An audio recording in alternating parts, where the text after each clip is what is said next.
I agree. I think that the best model of ultimate reality is Trinitarian, and we find it in Yes, many different traditions. As my yes, favorite book on this is David Bentley Hart's book, The yes, Experience of God, Being, yes, Consciousness, Bliss, where he shows that an Indian model, Sat Chit Ananda, is one way of looking at this. I mean, Sat is the ground of all being, that which sustains all things, all being, and Chit is consciousness, which is contains names and forms, nama rupa, names and forms, that the contents of consciousness is consciousness about things, and these names and forms, it's roughly what Plato called, the Platonic realm of ideas.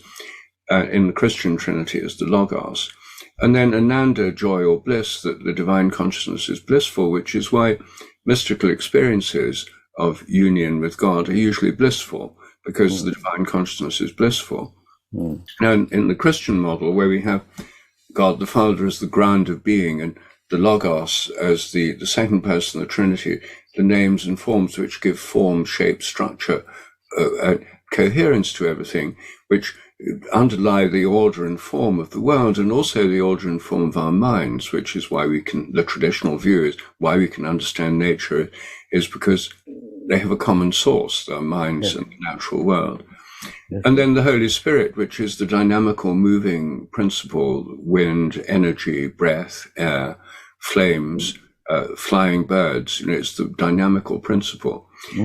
I find that when we understand matter as a combination of form and energy, with energy, according to physics, matter like an electron or a proton or an atom, are organized by quantum fields, which give them their form.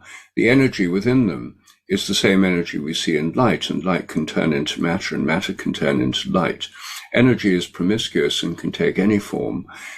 So what we have in nature is a universal energy. This is a scientific view as well as a religious view.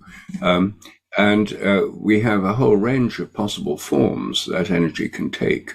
And the source of both energy is the ultimate being, and the source of both.